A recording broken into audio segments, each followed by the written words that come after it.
Okay, good morning everyone, and thank you for attending today's webinar entitled Contact Strategies for Obtaining Convergence. Now, contacting Ansys, I just want to start off, make clear that contacting Ansys is quite a big topic. Indeed, EDRMedeso runs a complete 2-day training course on contact analysis or contacting Ansys.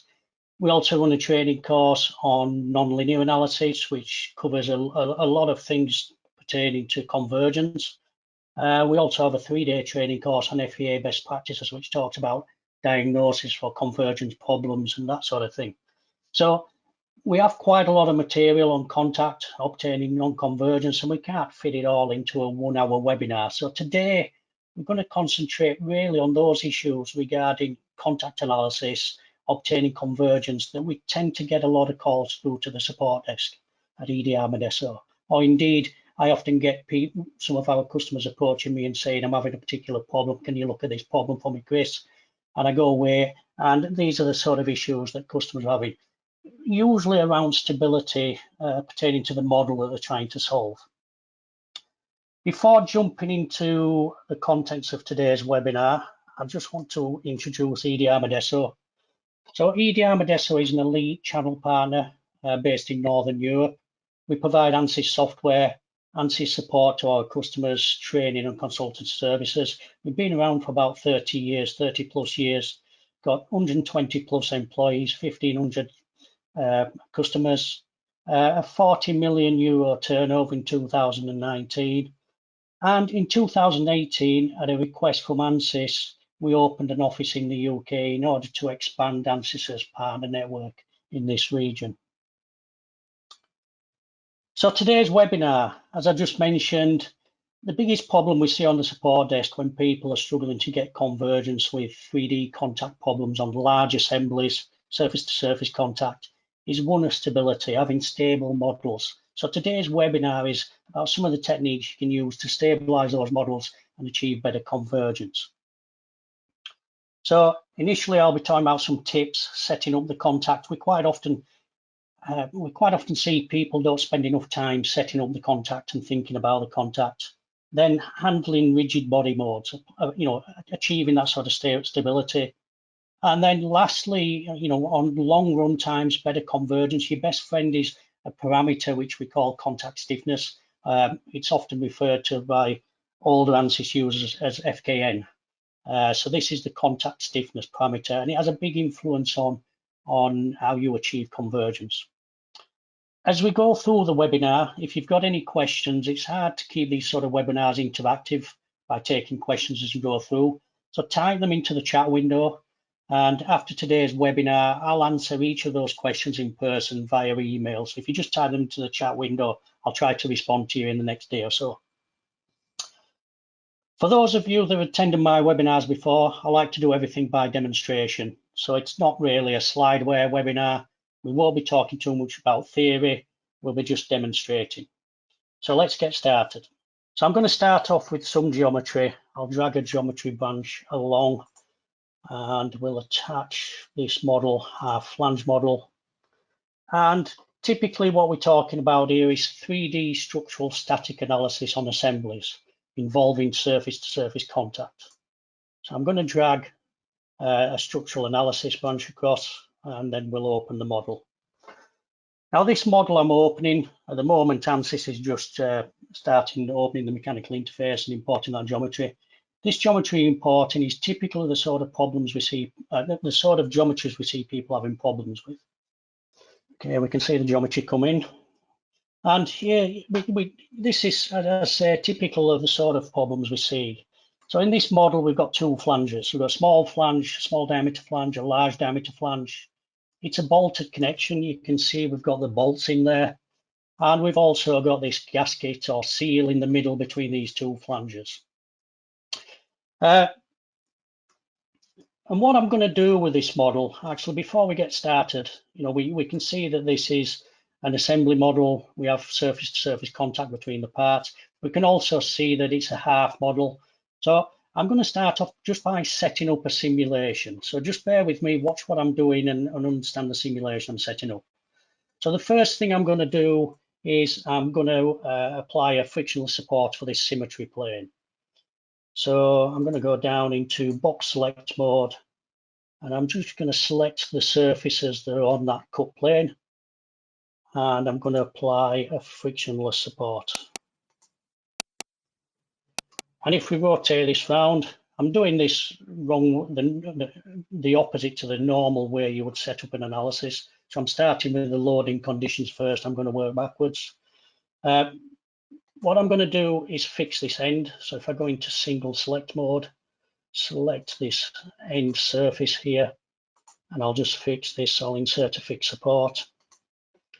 So we've got a fixed support, a frictionless symmetry plane, and then I'm going to apply bolt pre-tension to nip up this the whole assembly onto this gasket. So if I hide this body, I'll select the first bolt shaft and I'll insert a bolt pre-tension, and I'm going to put in a 1000 Newton bolt pre-tension load on that first bolt. And then I want to apply a similar bolt pre-tension to these other bolt shafts.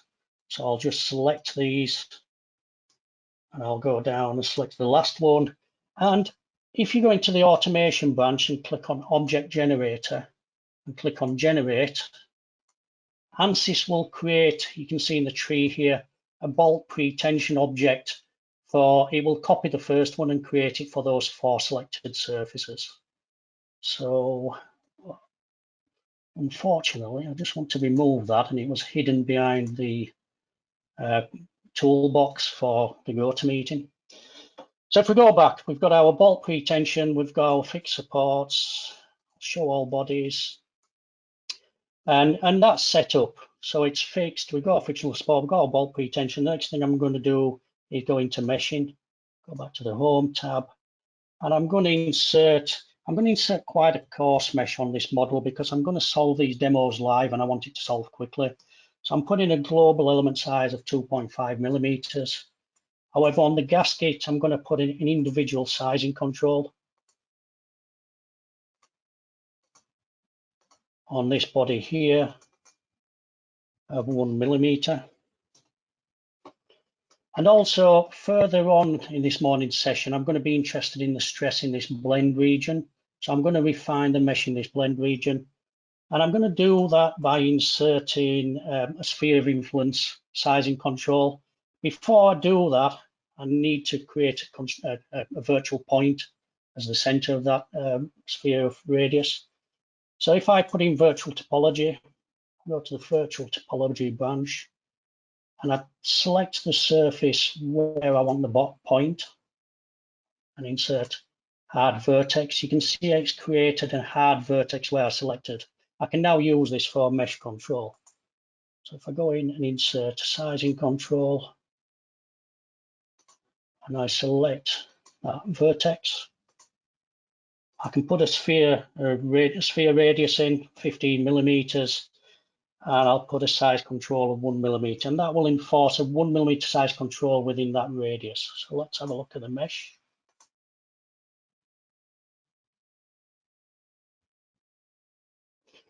And we've generated a mesh, and it's not perfect, but it's good enough for this demo.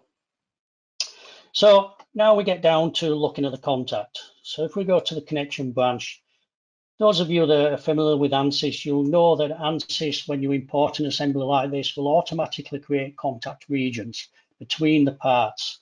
So essentially what it does, it looks at this tolerance here. You can see it here. This is a global, this tolerance Ansys automatically sets based on the global size of the model. And any 2 surfaces that are within that tolerance on 2 separate parts, Ansys will create contact pairing.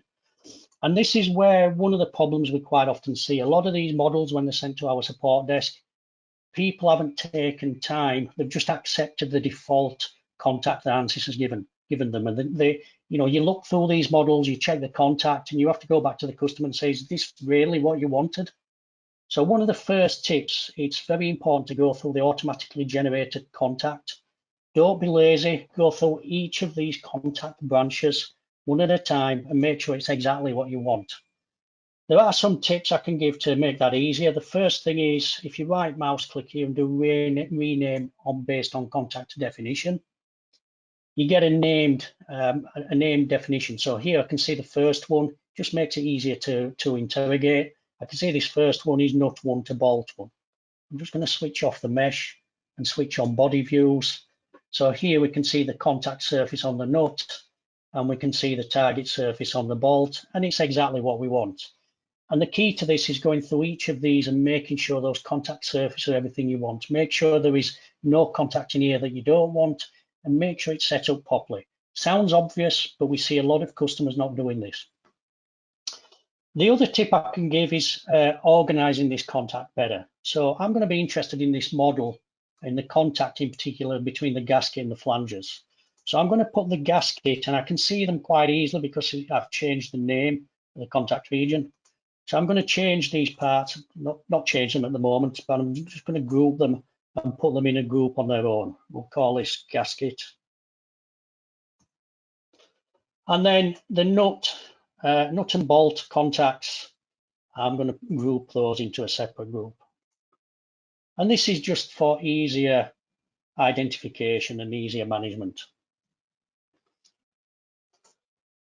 Okay, so in this first analysis, I say always check the contact. Now there are some guidelines, a number of guidelines in terms of which surface should be the contact and which should be the target surface. And one of those guidelines, if we go in and look at the body views, if you have a fine mesh and a coarse mesh, and if you recall, I put a 1mm mesh on the gasket and a 2.5mm mesh everywhere. So that means the gasket ideally, and it is ideally, should be the contact surface. So if we look at this second one, we can see here the contact surface is red on the gasket and the target surface is on the flange. That's fine. But if we look at the first one, we can see the contact surface is on the flange and the target surface on the gasket. So I'm just going to flip that. I can go in and flip that target and contact surface. So the contact surface is on the gasket in both instances. Okay, so that's now ready to solve. I'm going to solve this first model as bonded contact. I'm just going to put some result items in here. So if we go down to the solution branch, I'm going to put in a total deformation. I'm going to put in a stress, and I'm going to scope that stress to the gasket. So if I select the gasket solid, let's just zoom in here. Select the gasket solid and scope the equivalent stress to that solid. I'm going to put in another equivalent stress branch, and I'm going to scope this to this blend surface. So that's essentially ready to solve in this first iteration. This is with bonded contact. So we'll just solve that. It should solve very quickly.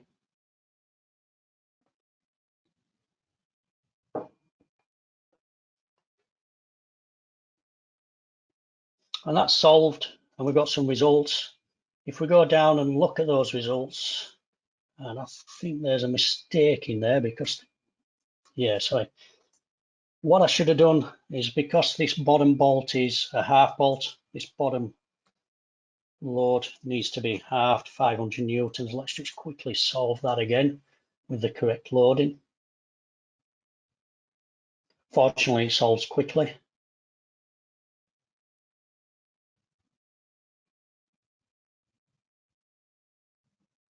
Look at the deformation.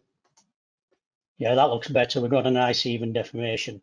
One of the things you can see here, the deformation is exaggerated by default. I'm just going to set that to true scale. This is another tip for you when you're working with contact, particularly if you've got gaps that you're bringing together. It's pretty important when you're reviewing the results to make sure the scaling's as you require it, or you understand the scaling. If you have a gap and you're looking at results and you scale the results, you quite often see that parts pass through each other by a large amount, as we saw with the top of the flange there. So when you're interrogating results, make sure you've checked the scaling, make sure it's true scale, and then the results look as though they make sense. So I'm just going to return back to, we've got some results there, and I'm just going to turn back to the PowerPoint. So the first section, some tips, they may sound obvious to a lot of you out there, particularly if you're reasonably experienced, but always check the auto-generated contact definition that Ansys gives you. And quite often there may be hundreds of contact pairs in there. I know it's a slow job, but you need to go through them, make sure they are as required. I can't stress this enough, we quite often get models sent to us where people haven't done the due diligence, and the definition isn't as required, it's not set up properly. Some tips: rename the contact based on definition so you can see what's going on, and group for easy administration. Now this one here again seems obvious. Use that analysis we just ran solved very quickly because it was 100% bonded. It's a linear analysis. Bonded contact is a linear case. It solves with one iteration. It solves easily. So as much as possible when you're doing contact analysis, use bonded contact. We quite often get customers sending us models like this, and between those nuts and bolts where we're not really interested, it's just about pulling the parts together. They've modeled it with frictional contact or frictionless contact. Frictional and frictionless contact are nonlinear cases that take a lot longer to solve, and you'll suffer convergence problems. So use bonded as much as possible. When reviewing results, check the deformation scaling. Okay, that's nice and easy. We did a bonded contact, it solves easy. Most of you that have attended this webinar are interested in nonlinear contact. Nonlinear contact introduces convergence issues, and sometimes you need nonlinear contact. So let's go back to our model and introduce some nonlinear contact. So if I go down to my gasket contact, which is the contacts between the gasket and the flange with the small inlet diameter and the gasket with the large inlet or outlet diameter, the contact between these surfaces, I'm going to make this now a nonlinear case. So I'm going to change this from bonded to frictional contact, and I'm going to give this friction coefficient of 0.15. Now, this is a more advanced topic. Frictional contact with a value of higher than 0.15 or 0.2, higher values of friction, introduce what we call an unsymmetric matrix. An unsymmetric matrix will introduce convergence problems. So if you're using high frictional values in your model, you may choose, if you select analysis settings and you go down and look at nonlinear controls, you have this option, Newton-Raphson option. If you select unsymmetric, it will force Ansys to solve using unsymmetric matrices. That can sometimes help with convergence when you've got high friction coefficients. I'm not going to concentrate on that today. That's a more advanced topic. So now we've got nonlinear contact between our model. Let's go away and solve it and see what happens. So the solution starting down here.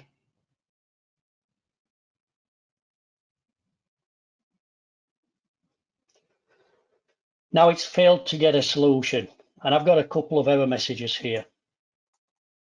It's saying I've got a solver pivot error, and an internal solution magnitude was exceeded.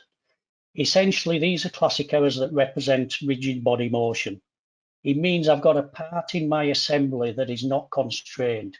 It's got zero stiffness. If you imagine this assembly, I'm modeling this as though it's in outer space. It's in a vacuum, and there's no gravity.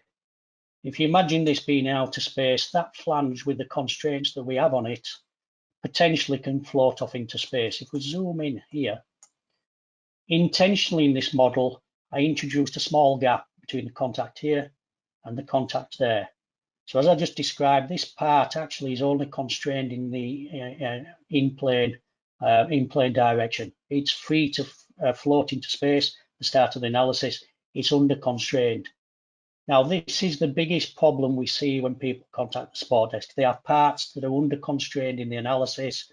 It causes convergence problems, and in this case, we can't even get a solution out of it to start with. Now, I introduced this gap. Let's just see how big it is.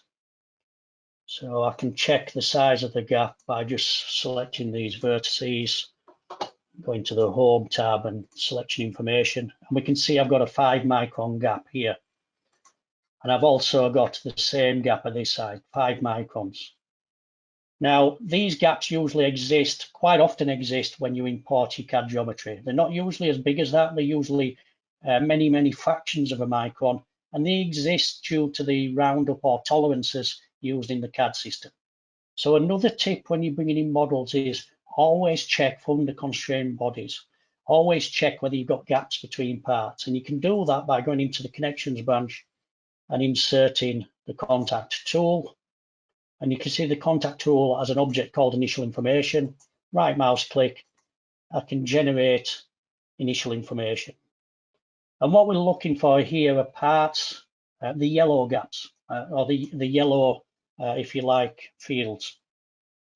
So this, if you're down here, you see yellow represents a contact status that is open, and we can see the gasket here is recording that we have this 5 micron gap. And that 5 micron gap is our problem. So if we just go back to the presentation, as I mentioned before, this is the biggest problem we see when people send us models, customers send us models. Rigid body motion modes. We have potentially a mathematical singularity which we can't solve. It's characterized by pivot warning or error warnings or deformation beyond limit warnings. It generally means the part in the model which is free to move in at least one degree of freedom or one direction, as we saw with the gasket in our model. So how do we handle this? So the next sort of 20 minutes or so, I'm going to talk about how we handle rigid body motion. This is the biggest problem you have in your contact models. The first method I'm going to talk about is one which introduces an artificial constraint or artificial energy to that gasket and stabilizes it and allows us to get a solution. There are two methods of doing that. One is to introduce springs. The second one is to introduce stabilization. So what do I mean by that? Let's go back to our model. So if you recall, this model wouldn't solve. And essentially, we need to introduce some stiffness. The easiest way of doing it, if I go down to analysis settings, and under analysis settings, you have this option called weak springs. I can switch this on. Okay, when I switch this means when I send this model to be solved, Ansys will attach weak springs to all the bodies in the model, which will provide a very small amount of resisting force, which will allow Ansys to provide a solution. So let's go away and solve this model now with those weak springs, see what happens.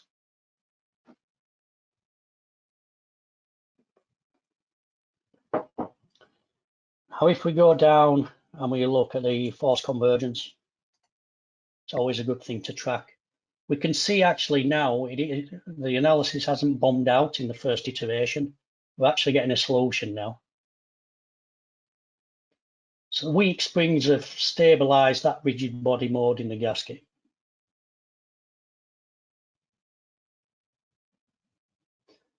And it looks like we've got force convergence in 5 iterations. We've got a solution in our model. Let's have a look at it. Something's gone wrong. We've got a displacement here of 649 meters.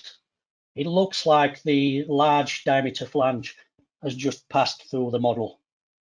Okay, so what's going on? So essentially what's going on is we've applied the bolt load, this 1,000 Newton bolt load, very quickly. And Ansys hasn't been able to establish contact. So if you imagine the red part here is the contact surface, the blue one is the target surface. The dotted circles represent the pinball region. You may have seen the pinball region. This represents a region of detection around those nodes. And what's happened is we've gone straight from this position to this position.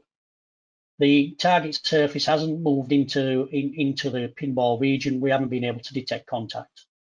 So the solution to this is to load the model slowly and bring this contact surface slowly into a touching position with the target surface.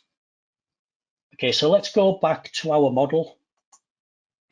And this time we're going to apply, instead of applying 1,000 Newton load on my bolt pretension, I'm going to actually put a very small load on. So I'm going to put 1,000th of a Newton load on and 0.5 of a Newton load on the half bolt. So I'm loading this very lightly. The other thing I'm going to do, if I go back here, just to give it a chance, I'm going to increase the pinball region this detection region. It's detection region around the contact surface. And I'm going to set this to 1 millimeter. So this will, by default, Ansys comes up with a pinball region, which is usually pretty good based on the size of the geometry and the contact surfaces. In this case, I've just increased it in order to increase that detection region. So let's see what happens when we solve this.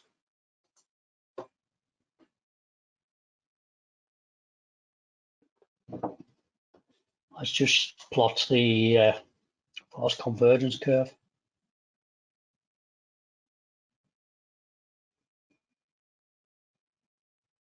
So here we're looking, with all nonlinear problems, typically you're looking for the force to converge. So you're wanting the actual system forces to be below the residual allowed forces. And here we've got a solution in 5 iterations. Let's have a look. Now the plot looks much better. If we go in and look at this, actually it's almost perfect. If you look, the maximum displacement is 10 microns. So what we've done actually by providing stabilization and low load is we've brought this assembly together and we've closed those gaps. This is now a stable model. If we go into the solution branch and insert a contact tool, and I'm going to add in this contact tool, insert a pressure. Just go back here. I'm interested in the gasket surfaces, so I'm going to remove those linear contacts and just look at the gasket, and we'll just calculate the contact pressure on the gasket. And here we can see we've now got a positive contact pressure on those contact surfaces. It's small because the bolt load was small, but we have now a positive contact pressure. This model is now all in contact and it's very stable. I'm pretty confident I could go in here, add a second load step and ramp that bolt pretension up to the full load and get a stable converged solution pretty quickly. I'll do that in a minute.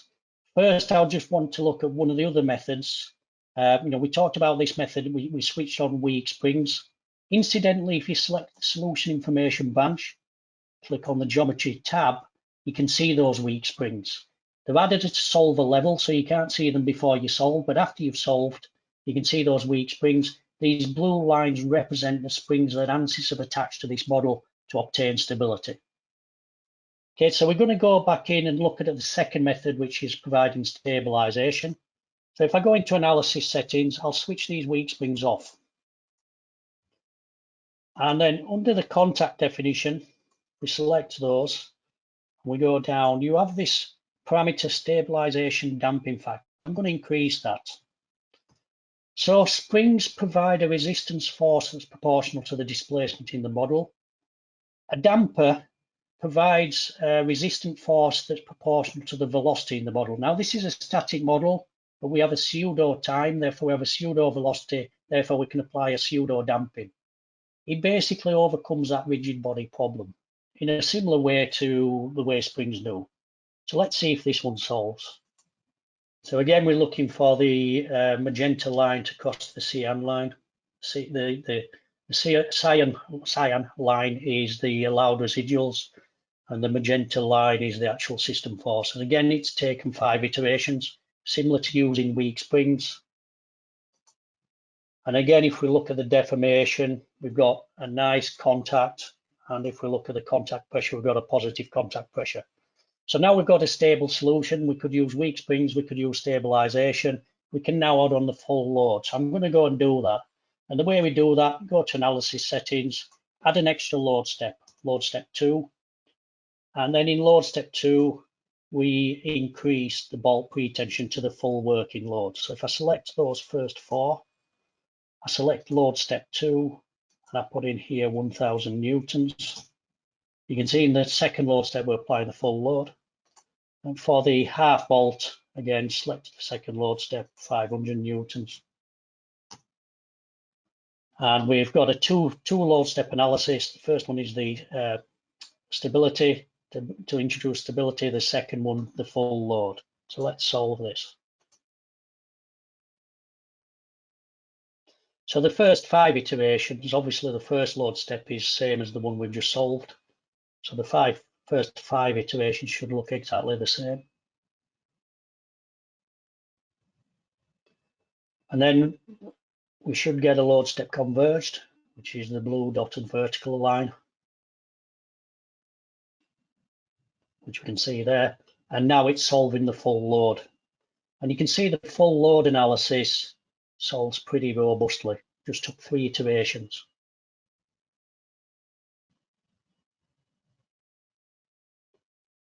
And if we go in, look at the deformation, reasonable deformation, the contact pressure now is quite large, 41 megapascals. We've got stress in the blend. We've got quite a reasonable size stress in the gasket. So now we've got a full load stable solution. And we've used, in this case, contact stabilization. We could have used weak springs. So let's go back to the PowerPoint. Now, some people, some customers are a little bit uncomfortable with adding those artificial dampers, artificial springs to stabilize the model. So we have a second method available to us, and this is adjusting the contact surfaces. So let's just go back to the contact, to our model. Let's just go back up here and look at the contact. So as I said, this contact here, this small gap you can see in here, which is causing us all the problems, these quite often exist when you're bringing a model from your CAD system, but that gap is unintentional. It was in my case because I created it for this demo, but normally you're bringing in a model where you expect those surfaces to be just touching, in the just touching position. And when you're bringing in the Ansys into Ansys due to tolerances in the CAD system, there's small gaps.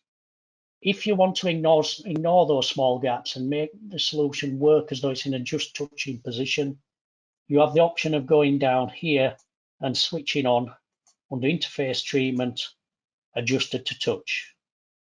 So adjusted to touch, you're basically saying, if I zoom in here, this gap I want to ignore. I want to offset the point at which this contact surface detects the contact with the target surface, and it's saying I want to offset it by the exact distance of the gap. So it will detect contact. If there was a detection point here, a Gauss point, it detects that contact as though it's here. So it maintains that gap, but if it's a very small gap, you can ignore it. And this is a very powerful technique for achieving convergence, achieving stability. So in this model, we've switched on this adjusted to touch. And what I'm going to do is switch off this stabilization. So in the previous model, we used stabilization to get a solution. I'm going to switch that off. So with no stabilization, we go to analysis settings with no weak springs. But what we have done is say, adjust that contact for that surface as though it's in a just touching position. And let's go ahead and solve this model.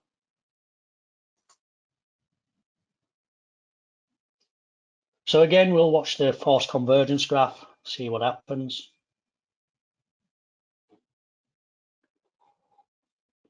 Now you can see actually the first load step has converged very robustly. It's converged in 3 iterations instead of 5. So this is a very robust method. In fact, I'm not going to demonstrate it, but we could have used adjusted to touch and just put the full load on in one load step, and it would have converged. So you can see that's taken just 6 iterations, adjusted to touch, very powerful tool if your gaps are small enough to be ignored. So you can see, actually we'll get very similar results, or almost identical results to what we had before in terms of contact pressure, the gasket stress and deformation. Almost identical. What I will just show you, if we look at the deformation plot and we zoom in here, even though contact has been established, you can still see this gap. So this is the gap of the offset that we've artificially introduced. We're getting contact, a contact compressive load transfer across that gap by using that adjusted to touch, but it maintains that gap throughout the simulation. Okay, let's just go back to our PowerPoint. So the third method we can use to handle rigid body motion is what we call displacement control. So if you're uncomfortable with introducing artificial stiffness, springs and stabilization, if you're uncomfortable with ignoring the gaps in your model, a third method you can use, and this is old school, and I found it, I used to use this 25, 30 years ago. And I found in recent times, certainly young engineers coming through don't seem to know about this technique. And this third technique is to use displacement control to provide stability to your model. So what do we mean by displacement control? Well, we have no springs, we have no stiffness, we don't offset the contact surfaces. But what we do is use a first step where we apply a finite displacement to our components in the model to bring them into contact. Then we switch off that displacement in the second load step and apply the rail loads. So effectively what we're doing, if we know there's a gap in the model like this, we use a displacement control to push the model together so it's in contact, and then we apply the full loads. So let's go ahead and look at this third method. So I'm going to go back in and reintroduce those gaps to the contact surface. So I'll put add offset, no ramping. So this has the gaps as we imported the geometry. We've got no stabilization, we've got no springs on this. But what we can do now is insert a fixed displacement to this model. So what I'm going to do is just initially hide this flange. And I'm going to select this face of the gasket. Now we know this gasket has a 5 micron gap. So what I'm going to do is I'm going to insert a displacement. And in the displacement, I'm actually going to fix it in Y and X, so it can't float into space. And I'm going to push it by 5 microns towards the flange in the first load step. I'm going to do the same for this large flange. So again, I'm going to insert a displacement on this larger flange. I'm going to fix it in X and Y in the first load step and push. And this one I have to push 10 microns to take up the total gap.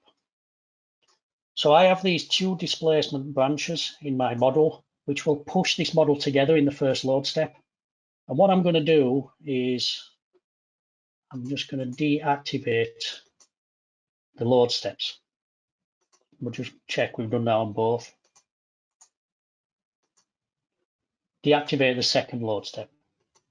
So we can see in the first load step, we push it together. The second load step, we switch it off. In the second load step, we're going to apply our full bolt load. And what I'm going to do actually in the first load step is just increase this bolt load to about 10%. Actually, I always make this mistake. I need to do it here. Going to apply to all four that I've got selected. So we can see we're applying 10% of the load in the first load step when we're bringing this model together. And this one needs to be, the half bolt needs to be 50. And then we apply the full load. So let's solve this model. See how this one solves.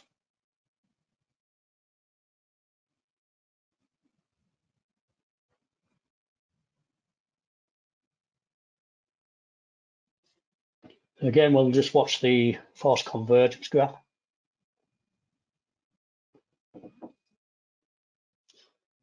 Looking good. So for those of you, you can see that model has converged very robustly in the first load step where we've applied this fixed displacement and brought it together. For those of you out there that in the first load step, it's taking forever. We typically get people contact us when their analyses are taking, something like 24 hours. And when you look at it, it's the first load step. Load step might be taking something like 21 hours, struggling to converge. This is a bit old school, the displacement control, but it works very well. So we've got the solution out there, 8 iterations. We've got no artificial stiffness in there. We've got no contact surfaces offset, but we've got a solution very robustly. And the solution is very similar to what we've seen, almost identical to what we saw with the previous examples, contact pressure, as you would expect. Let's just return to the PowerPoint. So I'll just summarize that. The key to getting that convergence for me is using those 3 techniques. Use them all together if you want. Provide some stabilization with springs and stabilization on the contact surfaces if you want. Apply adjusted to touch to offset those small gaps that you've got in your model. But for me, the best tool is using displacement control. Use displacement control to provide fixed finite displacement to all the parts in the model to bring them together. Okay, lastly in this morning's webinar, I want to talk about the contact stiffness. It's your best tool. It's the one parameter you have when you've got a fairly stable model, but it's taken a long time to converge. Playing around with this value is your best friend. So contact in Ansys, the default method is what we call augmented Lagrange, and it's a penalty method. And what do we mean by penalty method? Well, if you think of in the real world, when something is coming into contact with something else, it's initially open, so you have a gap, and then when it comes into contact, it's closed. There's no gap. It's a binary case. It's on or off. There is an infinitely small gradient here. Numerical methods hate binary cases. That's why we struggle to converge with contact. So what we do is we put a small gradient in there by allowing the contact surface to penetrate by a very small amount the target surface. And we give it some stiffness to enforce what we call contact compatibility. So here, this is what's happening internally when using the penalty method, the workhorse method in Ansys. The contact surface passes through the target surface, and then there is some stiffness applied. If you imagine it, it's like adding springs between the two surfaces to resist that penetration and push the contact surface back. And there are two parameters here which you can control: the actual tolerance that's allowed and the stiffness of the force of the contact force. Now, the tolerance, actually, my advice is don't really play around with that, but this one can really affect how you achieve contact, the FKM value or the contact stiffness. So let's go back to our model and look at the contact stiffness. So the first thing I'm going to do here is actually add another load. So I'm going to put 3 load steps in here. And I'm going to insert a force on this surface here. This is select surface tool helps. Click apply. And that force I'm going to apply in the X direction. So it's a shear force. I'm going to put 5,000 newtons. So in this model, we're going to use bolt pre-tension to bring this model together. And it's fixed at one end, and we're applying a shear load at this end. This is sort of typical of the sort of stuff we get sent to us on the support desk. Now that force I'm going to apply in the third load step. So if I select the third load step, and Ansys always returns everything to 0 here, so I'm going to have to re-enter it. 5,000 in here. So you can see the shear load is applied just in the third load step. The first 2 load steps are exactly the same. So we've got that fixed displacement bringing it together, and we can see that only applies in the first load step, bolt pre-tension, and then the force. So the bolt pre-tension, what we need to do in the third load step, and I can select them all, select third load step, is switch this to lock. So second load step, we're going to bolt the assembly up, third load step, lock it. And now if we go down and look at our contact surfaces, the contact definition, you have this option here, normal stiffness. This is the FKN value we're talking about, the contact stiffness value. I'm going to select factor. You can put in a true value, but generally factor is what you work with. So it's you either multiplying or reducing the Ansys default factor. Typically, the default factor is 1, and that's usually pretty good for metal-to-metal contact with similar stiffness. So let's solve this model, see how long it takes. We've got 3 load steps in here.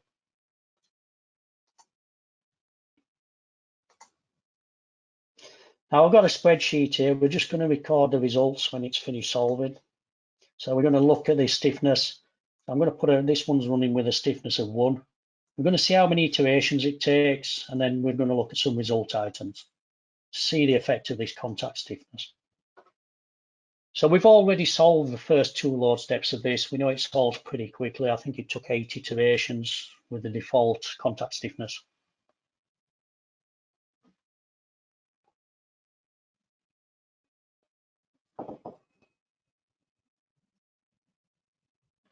So the first load step, we brought the model together using that fixed displacement. Second load step, solved very robustly when we tightened the bolts.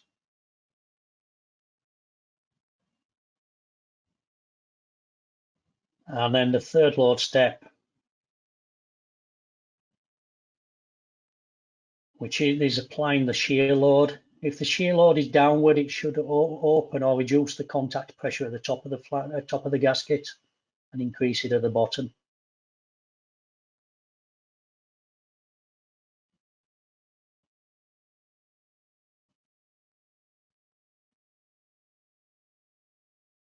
So it's coming down. I don't know what I've changed in my model, but typically I've been seeing 14 iterations for solve on this model. So maybe I've changed the mesh or setting, but 15 iterations. Let's put that into our spreadsheet. So we saw it solved in 15 iterations. Let's have a look at the contact pressure. So the contact pressure is 45. I'll just round it up to the nearest megapascal, 45 megapascals. The displacement is 0.265. And the gasket stress, if we look at the gasket stress, is 44. And the blend stress. So in this particular problem where we're applying a shear load, we might be interested in the stress here. This might be our key area of interest. And we've got 322 megapascals. Okay, let's see what happens when we increase this. So I'm going to select these frictional surfaces and we'll set this to 10. And we'll go away and solve. So now we've got a stiffness factor of 10. Now, typically, I talked about this parameter being your best friend in terms of obtaining convergence. And sure enough, if you phone your support provider, if you phone the EDRMedeso support desk and you're struggling and it's taken a long time for that forced convergence curve to come down, they will say, try softening the contact, try reducing this value. And we've increased this value, so we would expect it to go up. Let's see what happens. So we can see straight away in this first iteration, I think the last one solved in 5 iterations, it's taking longer. It's taken 7 iterations, even though we've got that fixed displacement holding everything together. The second iteration where we're tightening those, the second load step where we're tightening the bolts. Pretty good, 3 iterations to tighten those bolts. And then we move into the third load step where we're applying the shear load on the large flange.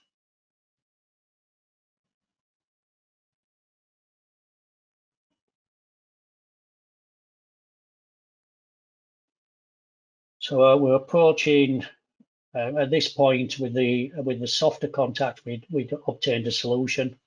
You can see the solution is running on. That forced convergence curve, forced convergence graph is coming down much slower.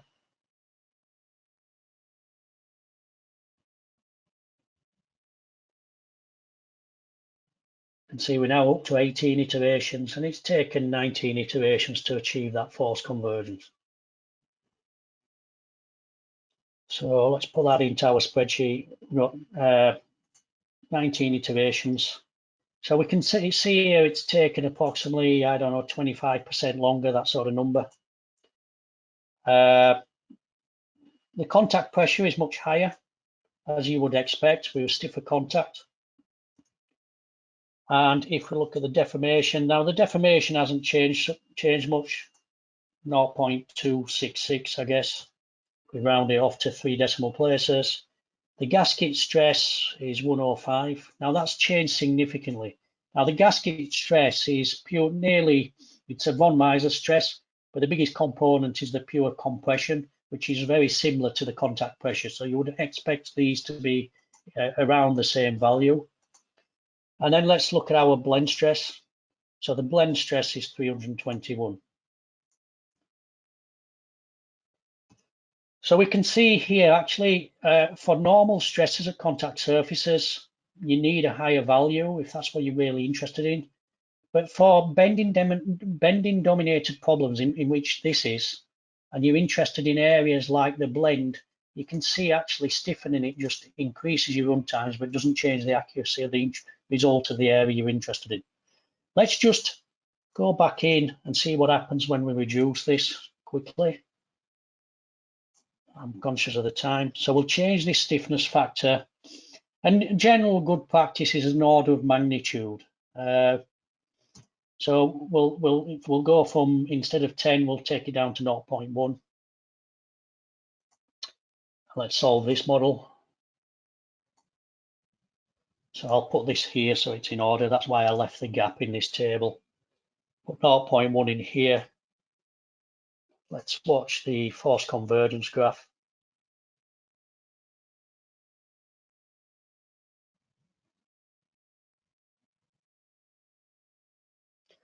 Now we can see actually in the third iteration as opposed to the 5, the force has converged. So the force has converged much quicker with that softer contact.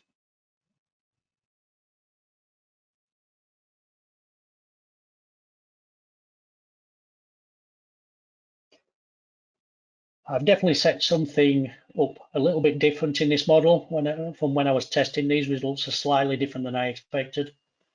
Nevertheless, just let's see what happens. We can see we're converging very quickly with the soft stiffness value.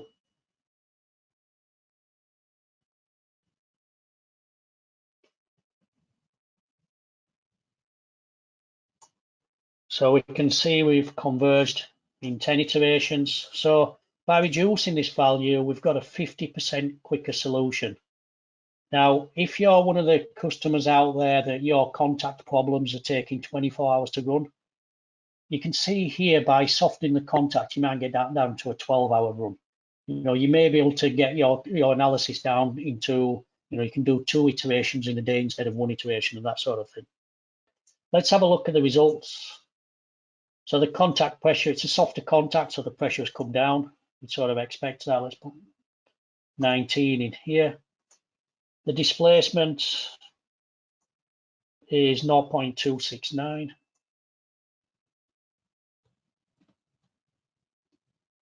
So there's a little bit of a jump, but not huge.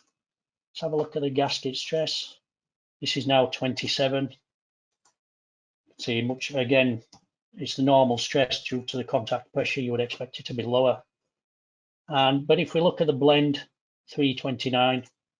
So again, we've got a little bit of a jump in the blend stress, but it's a very small percentage, and the runtime has halved. Okay. So I just want to, that demonstrates by reducing the stiffness value, you can achieve convergence better. And what you're looking for is you're looking for the force convergence graph to come down quicker by reducing the force stiffness. Let's just go back to the presentation. So these are some analyses. I ran this earlier, and you can see the table here. And you can see when you've got the standard iteration, in this example, I've got the standard stiffness value. I got 16 iterations. When I put it up to 100, it went to 34. Now, something interesting happening here. Sorry, let's move to the next slide. See 134.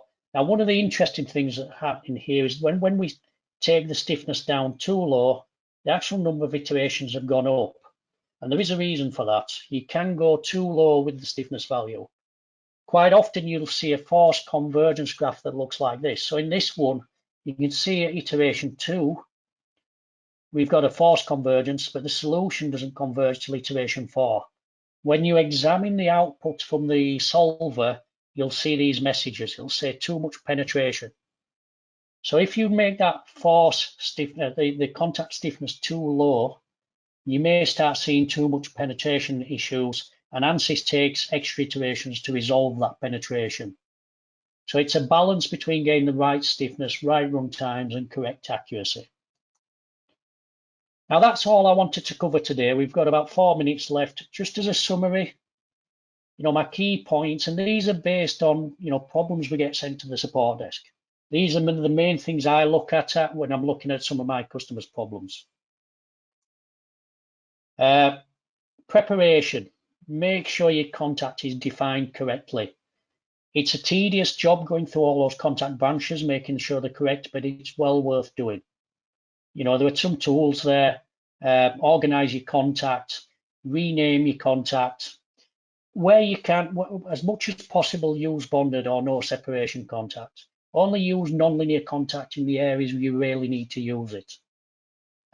Use the contact tool to check for gaps. So when you bring in a CAD model, make sure that where the CAD model is supposed to be coincident or touching between components, make sure there's no gaps carried over.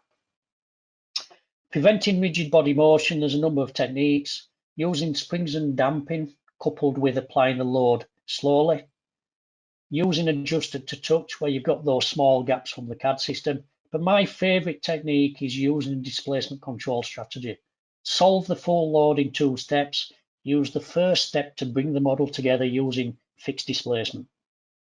With regards to contact parameters, again, there's a lot of contact parameters you can change in Ansys. As I said at the beginning, we have a 2-day training course on contact where we discuss them in more details. The one that has the biggest effect is the contact stiffness. You know, the general rule, the lower the contact stiffness, it helps with convergence, particularly long run times. But if you make it too low, you can get excessive penetration. So that's all there is from me today. I want to finish. Just before I do that, I'm just going to put my salesman's cap on. The webinar you've just sat through today, this has been recorded and will be uploaded to the EDRMedeso trading portal.